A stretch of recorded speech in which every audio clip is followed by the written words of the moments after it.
El Señor esté con ustedes. Ya vamos concluyendo con este acercamiento a nuestros mártires trinitarios y también un poco a la iglesia española perseguida. Y hay un total de 13 obispos asesinados en esos 3 años, 4.184 sacerdotes, incluyendo también seminaristas. Según el Anuario Vaticano, en 1936 había 29.902 sacerdotes, o sea que fueron asesinados el 13% del clero de España. Fueron asesinados 2.365 religiosos según el catálogo Subirana. Pues en ese año había unos 11.436 profesos, muriendo un 13% de los religiosos. Fueron asesinadas 263 monjas y millares de personas vinculadas a asociaciones confesionales o meramente por ser católicos practicantes. La diócesis con más sacerdotes asesinados fue Madrid con 334. Le sigue Valencia con 327, Tortosa con 316, Toledo con 286, Barcelona con 279, Lérida con 270, Gerona con 194, etc. Las comunidades religiosas masculinas con más víctimas fueron los claretianos con 259, los franciscanos con 226, los escolapios con 204, los maristas con 176, los lasallistas con 165, los agustinos con 155, los dominicos con 132, los jesuitas con 114, la Orden de San Juan de Dios con 97, los salesianos con 93, los carmelitas descalzos con 91. Todos estos datos los da Monseñor Antonio Montero.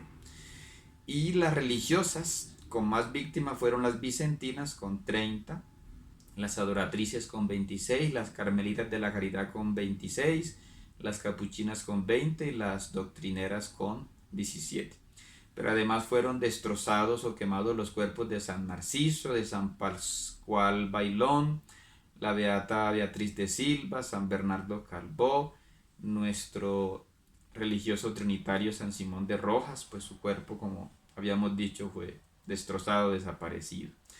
En la diócesis de Almería, todas las iglesias sufrieron ataque, aunque fueron totalmente destruidas solo 4. En Barbastro todas sufrieron ataque y 8 fueron totalmente destruidas. En Barcelona solo 20 de las 800 iglesias quedaron intactas, 40 sufrieron destrucción total. En Córdoba, 288 iglesias sufrieron ataque y 4 destrucción total. En Jaén y Guadix casi todas fueron atacadas. En Madrid casi todas fueron atacadas. Se salvaron algunas porque eran patrimonio, por decirlo así, del Estado, que eran San Francisco el Grande, Corpus Christi, la Encarnación, Descalzas Reales. Otras no fueron atacadas porque estaban muy pegadas a construcciones, por ejemplo, la de San José, la de San Marco, la de Calatrava, la de San Luis Gonzaga, y fueron totalmente destruidas 30.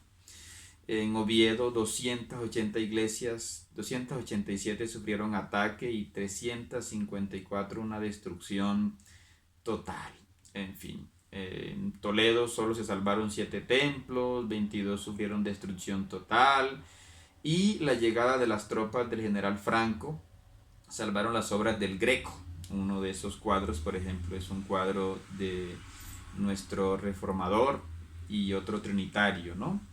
eh, Habían sido sin embargo saqueadas, expoliados pectorales, crucifijos, cálices de los cardenales Fonseca, del cardenal Mendoza, del cardenal Cisneros, del cardenal Guisasola, joyas de la Virgen, en fin.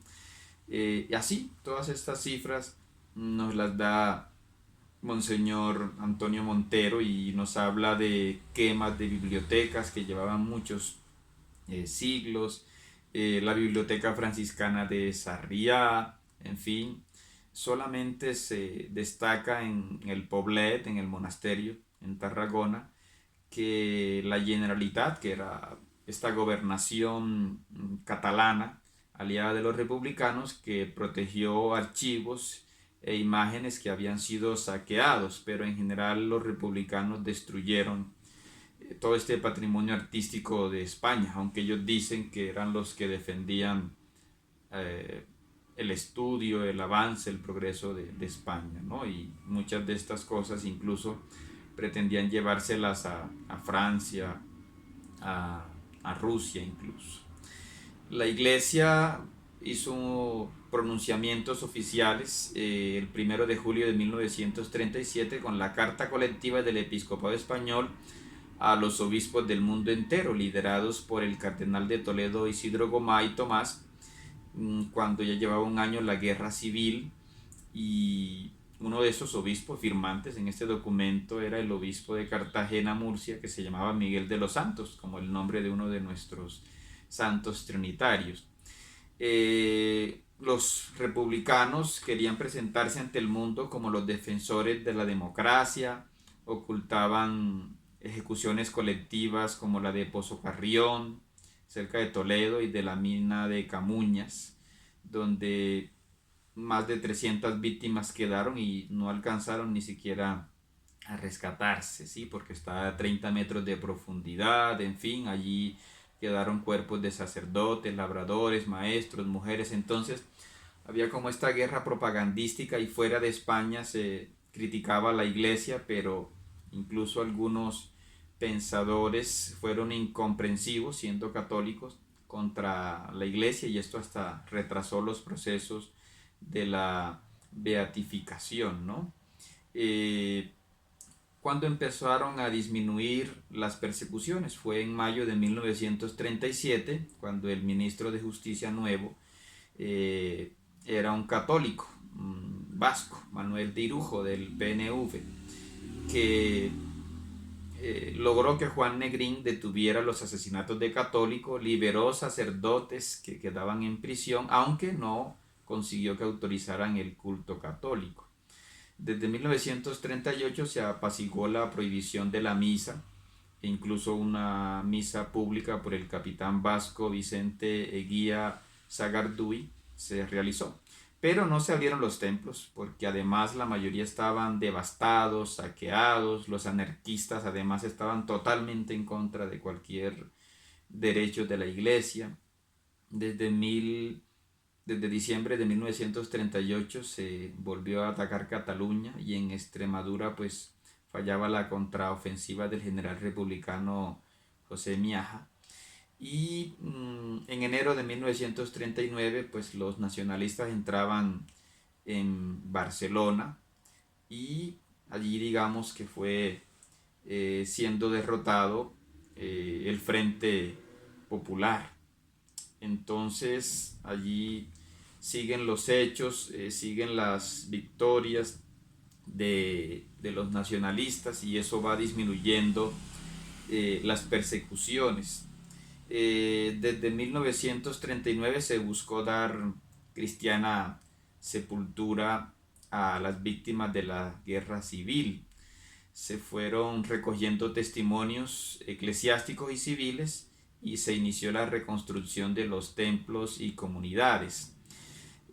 Todas estas atrocidades provocaron la decepción de intelectuales que habían apoyado a estos republicanos. Estamos hablando de Ramón Pérez de Ayala, de Gregorio Marañón, de José Ortega y Gasset, que se dieron cuenta de los crímenes que cometían estos supuestos defensores de la democracia. Tristemente, fuera de España había intelectuales católicos como Jacques Maritain, François Mauriac, Georges Bernanos, Juan Iturralde, en fin, que tenían una visión incompleta de esta persecución, que criticaron el franquismo, que incluso lograron contagiar a Pablo VI, que en 1964 ordenó paralizar los procesos de beatificación de los mártires españoles, porque además había presión de los socialistas, y decían que había allí como temas políticos, pero se demostró claramente que estos frailes ni siquiera eran activamente políticos, ni siquiera estaban a favor de Franco, solo que Franco fue quien le salvó la vida a la mayoría de ellos. Juan Pablo II que sí tenía la experiencia de los daños que provocaba el comunismo, quien ordenó la reapertura de los procesos de los mártires en 1987, como nos recuerdan Pío Moa en su reflexión sobre la persecución religiosa durante la guerra civil.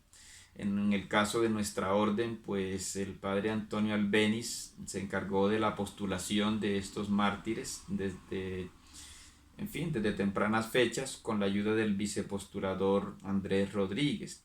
Y el 13 de octubre de 2013 fueron beatificados los 6 mártires de Alcázar de San Juan, siendo postulador ya el padre Javier Carnerero. Con este video pues terminamos este acercamiento a nuestros hermanos trinitarios, agradeciéndole a Dios que nos ayude a conocer un poco más sus vidas y a que ellos sigan intercediendo por nuestra comunidad trinitaria, por la Iglesia de España y por toda la Iglesia en el mundo entero. Bendiciones.